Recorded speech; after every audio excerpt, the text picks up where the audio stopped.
दोस्तों नमस्कार। आज दो सवालों से शुरुआत करते हैं। पहला सवाल तो यही है कि यह देश चलेगा कैसे? संविधान से चलेगा, संसद से चलेगा, सुप्रीम कोर्ट के फैसलों से चलेगा, सड़क से चलेगा, आंदोलन से चलेगा? कैसे चलेगा यह देश? और इस देश के भीतर आप कोई भी परीक्षा दीजिए, इंटरव्यू दीजिए, उसके बाद इंटरव्यू बोर्ड अक्सर एक सवाल करता है कि अच्छा अब आपको नौकरी मिल गई, अब आपके ऑब्जेक्टिव्स क्या हैं? आप क्या करेंगे इस नौकरी या इस पद पर बैठने के बाद? क्या इस देश के चीफ जस्टिस से यह पूछा जा सकता है अब आप चीफ जस्टिस हो गए तो अब आप क्या करेंगे? क्या इस देश के प्रधानमंत्री से पूछा जा सकता है अब आप प्रधानमंत्री हो गए अब आप क्या करेंगे? या फिर इस देश में संसद के भीतर विपक्ष के नेता से पूछा जा सकता है आप विपक्ष के नेता हो गए लेकिन अब आप क्या करेंगे? इस देश के भीतर में नौकरी करते हुए नौकरशाही की कतार में किसी से भी आप पूछ लीजिए, चाहे वह ईडी के 3 बार एक्सटेंशन पाने वाले संजय मिश्रा हो, जिस दौर में ईडी का खौफ हर पॉलिटिशियन के दरवाजे पर दस्तक दे रहा था कि उन्हें 3 बार एक्सटेंशन मिल गया तो उससे हुआ क्या? या फिर विनोद राय से पूछ लीजिए, जब आप सीएजी थे उस वक्त आपने जो भी स्पेकुलेशन के जरिए बतलाया, इतना बड़ा घोटाला हो रहा है, रेवेन्यू का इतना लॉस हो रहा है और वो सब कुछ हवाई निकला, तो फिर आपको मिला क्या? या फिर इस देश के भीतर में मौजूदा वक्त के जो भी बड़े अधिकारी पदों पर बैठे हैं उनसे भी पूछा जा सकता है। इस देश में सीबीआई डायरेक्टर से भी पूछा जा सकता है आपके ऑब्जेक्टिव हैं क्या? और शायद यह एक ऐसा सवाल है जो जुड़ा हुआ है कि आखिर देश चलेगा कैसे? और देश संविधान से चलेगा तो आज संसद के भीतर हर किसी ने संविधान की दुहाई को देते हुए देखा और बीजेपी के भीतर यह खौफ था कि कांग्रेस सत्ता में आएगी तो संविधान बदल डालेगी, और इसके लिए उन्होंने कर्नाटक के डिप्टी सीएम ने जो कुछ कहा मुसलमानों को आरक्षण देने को लेकर, उसके बाद तो अफरा तफरी मच गई। यानी संसद के भीतर संविधान की चिंता बीजेपी सत्ताधारी पार्टी है, कर रही है, लेकिन वहीं बहुत दूर नहीं इस देश की आर्थिक नगरी जो मुंबई के नाम से जानी जाती है, इकोनॉमिक कैपिटल, वहां पर एक कॉमेडियन ने अपना शो जारी किया और उसको उसी संविधान के तहत इस बात की इजाजत नहीं मिली कि वह अभिव्यक्ति की आजादी के साथ अपनी बातों को रख सके, क्योंकि उस बातों में इंडिकेशन कहीं ना कहीं महाराष्ट्र के डिप्टी सीएम का था। तो जिस हॉल में वो कार्यक्रम रिकॉर्ड किया गया उस हॉल को ही तहस नहस कर दिया गया और एक झटके में लगा कि संविधान, उसके भीतर शब्द, अभिव्यक्ति की आजादी कोई मायने रखते नहीं हैं। और एक झटके में संसद के भीतर नजर आया इस देश में धर्म के नाम पर आरक्षण की व्यवस्था तो है नहीं, तो कांग्रेस के नेता ने कैसे कह दिया? तो यहां भी नहीं, तो यहां कांग्रेस कटघरे में है, वहां बीजेपी के साथ खड़ी शिवसेना कटघरे में है और बीजेपी के मुख्यमंत्री कहते हैं गड़बड़ी हो गई, कार्रवाई तो होगी। यह देश चलेगा कैसे? सुप्रीम कोर्ट ने 20 तारीख और 24 तारीख कॉलेजियम की बैठक बुलाई और उसके बाद तय किया कि जो justice Verma Delhi high court में जिनके घर से 15 करोड़ रुपए मिले और जले अवस्था में मिले, उनका ट्रांसफर किया जा रहा है इलाहाबाद, और इलाहाबाद हाई कोर्ट से वो आए हैं तो वापस वहीं चले जाएंगे। और एक झटके में इलाहाबाद हाई कोर्ट का बार एसोसिएशन खड़ा हो गया और उसने कहा कि हम उन्हें इधर आने नहीं देंगे, और चीफ जस्टिस से कहते हैं कि खबरदार, आप ऐसा सोचिए भी मत, आप कार्रवाई कीजिए, आपराधिक कार्रवाई कीजिए, इस देश की सरकार को बोलिए कि इंपीचमेंट लगाए।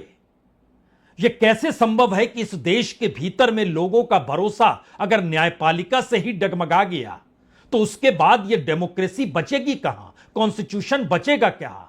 सब कुछ तो भरभरा कर गिर जाएगा। और बाकायदा वकीलों के बीच इसका पाठ किया गया और बताया गया कि सुप्रीम कोर्ट ऐसा नहीं कर सकता है।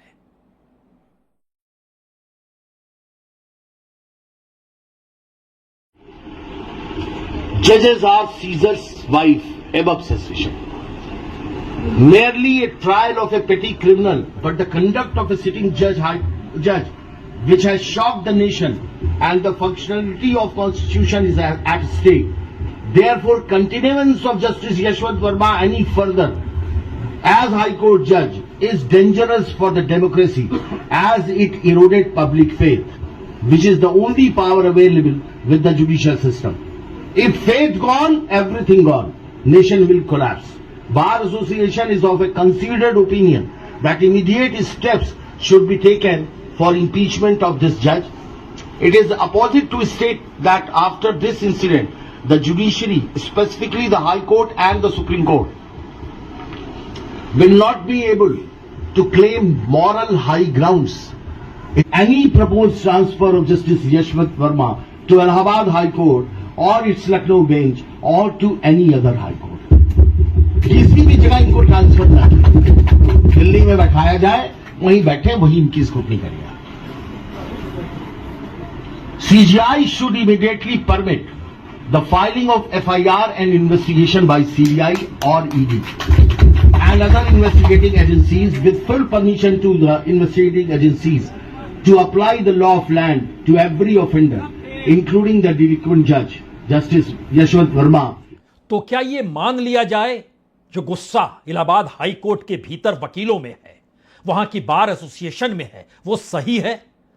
या फिर संसद के भीतर बंद कमरे में बीजेपी के नेता जेपी नड्डा, कांग्रेस के नेता मल्लिकार्जुन खड़गे और राज्यसभा के अध्यक्ष धनखड़ साहब जिन बातों का जिक्र कर रहे हैं और छोटा मोटा हिस्सा वो खुद जारी भी कर देते हैं कि देखिए हम बड़े चिंतित हैं जुडिशरी को लेकर, न्यायपालिका को लेकर, तो क्या इस दौर में यह बहस की जाए कि देखिए कुछ हद तक इस दौर में justice Khanna, chief justice of India, सही हैं, कुछ हद तक एक वक्त चंद्रचूड़ भी सही थे, कुछ हद तक एक वक्त क्या चीफ जस्टिस गगोई भी सही थे, या फिर इनके कोई ऑब्जेक्टिव नहीं है और इस देश के भीतर में राजनीति होते होते संसद और सड़क की दूरी भूल चुकी है, लोगों का भरोसा वाकई क्या डेमोक्रेसी से हट गया है? क्योंकि एसोसिएशन ने जिन बातों का जिक्र करते हुए पर्चा भी जारी किया जो इलाहाबाद हाई कोर्ट का है, वो कह रहे हैं कि इस देश में हर व्यक्ति का विश्वास डिग जाएगा, कोलैप्स कर जाएगी डेमोक्रेसी के लिए ये डेंजरस सिचुएशन है. सीजीआई तुरंत कार्रवाई करें, जांच के आदेश दें, सीबीआई को दें, ईडी को दें, उसी सीबीआई ईडी को जिसको लेकर कांग्रेस सुप्रीम कोर्ट का दरवाजा खटखटाती है कि इसका इस्तेमाल सत्ता कर रही है. देश चलेगा कैसे? संसद के भीतर उलझे हुए ये सवाल, मुंबई शहर में व्यक्ति के सवाल को लेकर उलझते हुए संविधान की ताकत, और इन सब के बीच विपक्ष के नेता राहुल गांधी जान गए ये संसद के भीतर कुछ नहीं है, तो एक झटके में वो वहां से निकलते हैं और जंतर मंतर पहुंच जाते हैं. वो जानते हैं कि इस देश के भीतर में तकदीर इस देश की सड़क से निकलेगी और युवाओं के बीच में, छात्रों के बीच में एनएसयूआई जो कि कांग्रेस का छात्र संगठन है, उनकी अगुवाई में छात्रों का जमावड़ा जो जंतर मंतर पर सस्ता है, उसके जरिए वो भविष्य में परिवर्तन के सपने देखने लगते हैं और सोचते हैं कि शायद देश यहीं से बदलेगा. संसद में विपक्ष के नेता हैं, संसद के भीतर सवाल संसद, लोकतंत्र, संविधान, न्यायपालिका, सुप्रीम कोर्ट के फैसले, करप्शन, सब चीजों का है. विपक्ष के नेता राहुल गांधी निकल कर आए जंतर मंतर पर और वहां पर वो न्याय की परिभाषा को गढ़ते गढ़ते भविष्य के उस आंदोलन को गढ़ने में लग गए. ये ऐसे आंदोलन और ऐसी भीड़ तो इस देश के हर हिस्से में चाहिए, क्योंकि इस देश के पूरे एजुकेशन सिस्टम को संघ ने बर्बाद कर दिया. इस देश की पूरी देश की संपत्ति को अडानी और अंबानी को सौंप दिया गया. तो कहीं तो संघर्ष होगा. तो पार्लियामेंट खारिज है विपक्ष के नेता के लिए. पार्लियामेंट का कोई महत्व नहीं है न्यायपालिका के सामने, न्यायपालिका का कोई महत्व नहीं है मुंबई और दिल्ली के बीच उलझे हुए सवालों के बीच. और डिप्टी सीएम जब कहते हैं कर्नाटक के कि संविधान को बदलेंगे, अमेंडमेंट लेकर आएंगे जिससे धर्म के आश्रय भी आरक्षण दिया जा सके, और दूसरी तरफ महाराष्ट्र के मुख्यमंत्री कहते हैं अभिव्यक्ति की आजादी क्या है, उन्होंने तो एक लिहाज से सीधे एक संवैधानिक पद पर बैठे व्यक्ति पर हमला कर दिया तो कैसे सहा जाए। लेकिन इन सब से हटकर क्या रास्ता सड़क से निकलेगा और देश वहीं से चलेगा जिसका ऐलान और ऐवान पार्लियामेंट से निकलकर चंद फरलांग की दूरी पर जंतर मंतर के बीच राहुल गांधी एक झटके में पहुंच जाते हैं।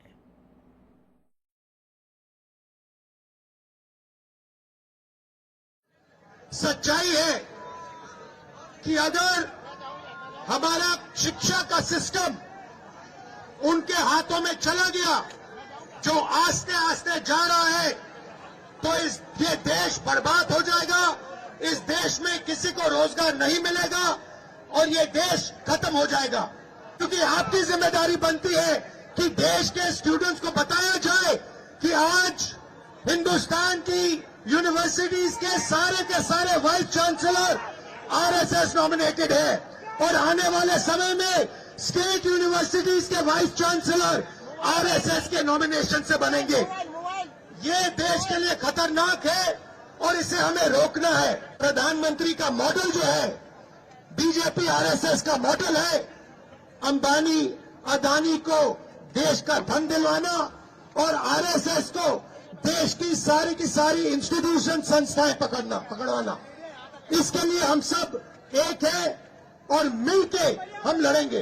और भाइयों और बहनों, ये सिर्फ आप दिल्ली में मत कीजिए, ये आप देश के कोने कोने में कीजिए, हर यूनिवर्सिटी में कीजिए, हर सड़क पे कीजिए, हर गांव में, हर शहर में कीजिए।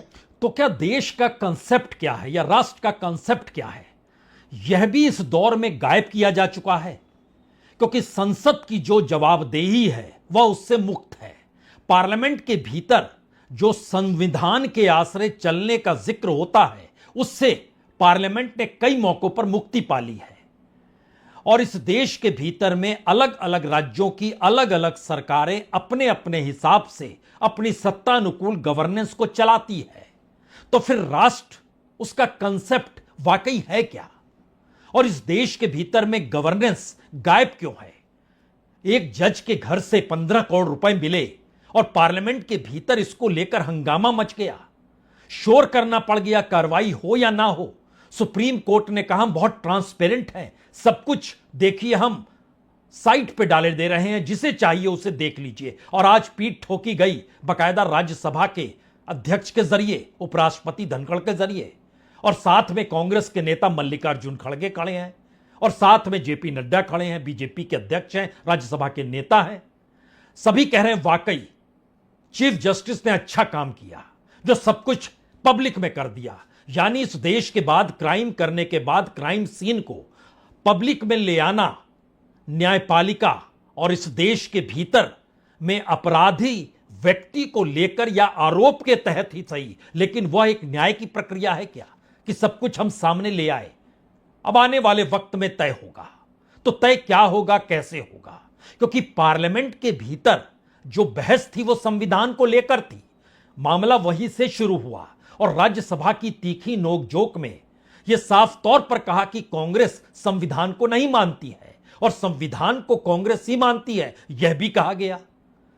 तो संविधान को कौन मानता है, कौन नहीं मानता है, किसके आरोप हैं, किसके प्रत्यारोप हैं, इन तमाम परिस्थितियों के भीतर सवाल यह नहीं कि सरकार या देश, सत्ता और सारी कुछ इस देश की पार्लियामेंट से चलेगी या जंतर मंतर से चलेगी। सवाल है कि अंदर और बाहर की परिस्थिति पार्लियामेंट के भीतर भी है।